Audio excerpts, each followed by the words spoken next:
You know, video games like Dark Souls become legendary. For me, games like Ninja Gaiden, which were brutally difficult, they stuck with me for a long time. So there is something to be said about a good game that's also rewarding and very difficult, having a lot of longevity, a lot of replayability and memorability. There are a lot of people that still speedrun Dark Souls, and even just the other day, I watched a hilarious compilation of rage quits from Dark Souls 3, which included a lot of familiar faces.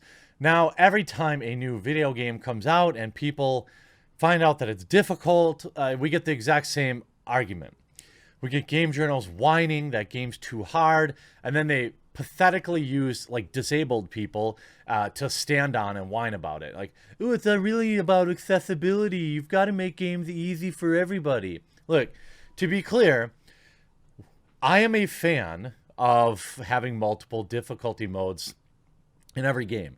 If you want like the most difficult challenge, then play it on that level. If you want a walking simulator, then you can play it on that level too. That's legitimately okay. Now, however, I should say that if a developer doesn't want to do that, that's their right. That's not excluding anybody. We saw this with Sekiro Shadows Die Twice, where people were whining about how they have to add an easy mode because people who have disabilities can't play it as well, or people who aren't as good as video games are being. Don't like it, don't buy it. I mean, why is it okay for people like Dice to come out and say, if you don't like Battlefield 5, don't like it, don't buy it, and they get praised, but when it's something that a vocal majority of gamers like are games that are difficult and challenging, then it's a problem. Look, I understand people that like to play like Telltale games where it's basically a movie, QuickTime movie. That's cool. There's a market for that. Those games don't interest me, but it's not like I'm out here saying, gosh, these games don't even offer a hard mode. This is a problem. How come they don't have a hard mode on them? You're excluding gamers that like a challenge. This is ridiculous. You don't hear that argument, do you? Now, news around Ghost of Tsushima started flowing out yesterday. And if you just look at Ghost of Tsushima too hard, now they've had to do some damage control and say that Ghost of Tsushima will have difficulty options. All these gamers complaining about it being too hard when you either get good at a game or stop crying like a chump because you suck. I don't think gamers are complaining about it. I mean, rest your Tsushima concerns, my fellow gamers. If the game is too easy, you can take it up a notch. If you find the game too hard, you can take it down a notch. Again, this is an effort to get as many players as possible. Again, I think that's just good business to do, but if a developer doesn't want to do it, like From Software, that's their choice. Recent talk of Ghost of Tsushima's combat seemed to indicate that players could anticipate a certain level of challenge. While that is true, creative director James Connell has confirmed that the game will include various difficulty modes. As such, those looking for more of a challenge will be able to up the ante. Players who may want to tone things down a bit will have easier options at their disposal too. He noted as much in a recent interview with the Washington Post. He told the publication, so first of all, we do have difficulty. If the game is too easy and you want it to be much more challenging, you could take it up a notch. If you find the game is a little too hard, you can take it down. Again, this is an effort to get as many players as possible. Well, that's just good business. There's a balance. Sucker Punch wants to ensure it strikes for a wide variety of players. Ghost of Tsushima can't be so off-putting that it turns players away before the experience truly begins. Quote, it can't be so hard that you give up in the first 15 minutes. That would be very frustrating for a lot of people who have a lot to gain from playing the game because they love the medium or the genre. But it also can't be so easy that there's no challenge and some of our biggest, most hardcore fans.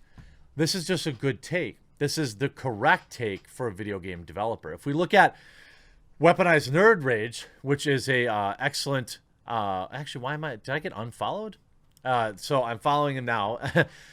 He put, "Don't like it, don't buy it, get good," showing various people tweeting out, "What's the obsession with making games difficult? If it encounters will end me in 1 to 2 hits, the game shouldn't be over 20 hours long. I ain't spending 40 hours dying by broken AI." Well, again, don't like it, don't buy it. And I buy it. And I don't think there is an obsession with making games difficult. There is just there is a market for people that like a challenge. There is a market for that. Nobody's saying that there's an obsession. I mean, Nintendo has a whole catalog of extraordinarily easy to play games. You have to actually work very much so to find a difficult Nintendo game. So if you don't ever want to be challenged by your video games, that's your right. Pick up a Switch.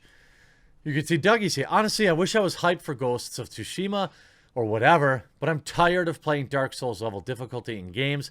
I'd rather just enjoy it for the beauty and the story. Again, okay, but it's curious that you mentioned Dark Souls difficulty. I mean, that game came out how long ago? And that's still your best frame of reference? I mean, you could have said Sekiro. You could have said that. But again, that's just one game in a sea of thousands that have come out. I don't think that there is an absolute deluge of very difficult games. How about this take? Wow, another game that I would really love to play, but it suffers from the Dark Souls syndrome. Making a game challenging is not a syndrome.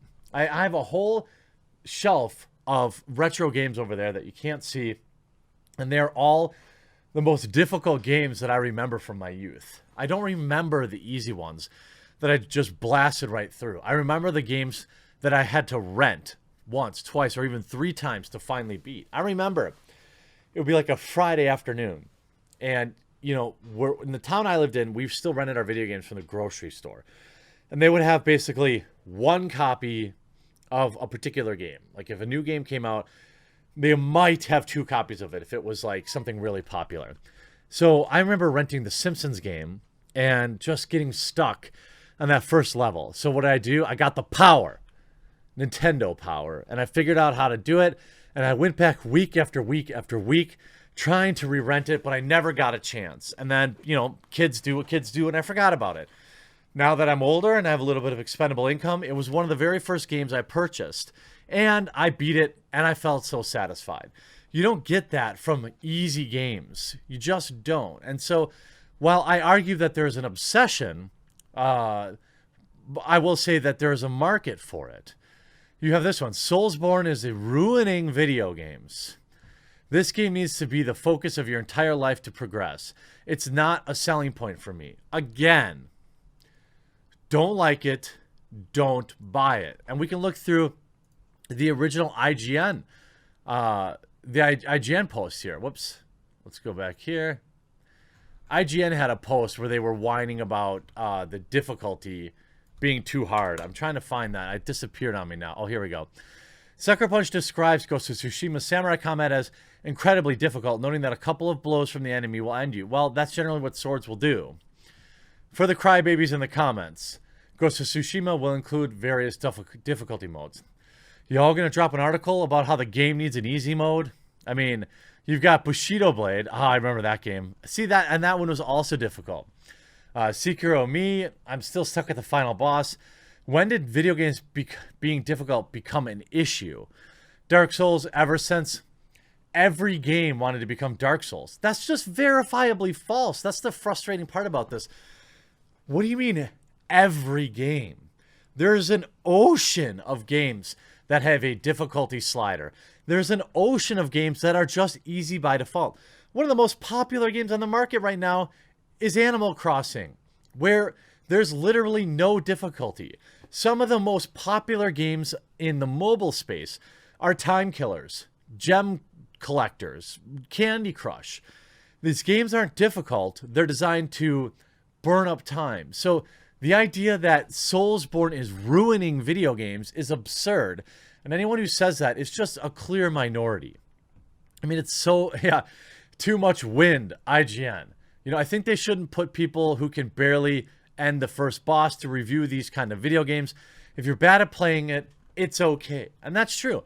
That's why renting video games is still a good thing to do. You know, there's Gamefly, Redboxes still rent video games. Why not do that? Rather than spending $60, rent the game, see if you like it. Watch somebody stream it and see if you know, if you don't like it. If you don't want a challenge, that's okay. There's not anything inherently wrong with that. You see, Lyric reply, good. People want difficulty in video games because it creates memories. Because nobody remembers a game for being super easy. They remember the challenge. They remember the reward of taking on that challenge and overcoming something and earning it.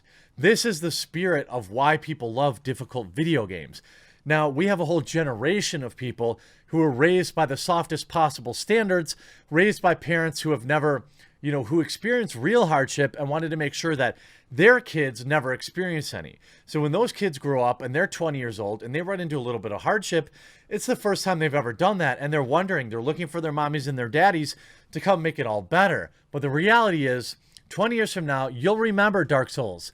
20 years from now, you'll remember Sekiro. You'll remember Ninja Gaiden. You'll remember the games that were extremely difficult, that you worked hard, you progressed, and you got there. The journey itself was a memory. The destination, an even better one. That's why people like difficult video games. It's not to exclude people, you morons. I hope you enjoyed this video. We'll talk to you again real soon.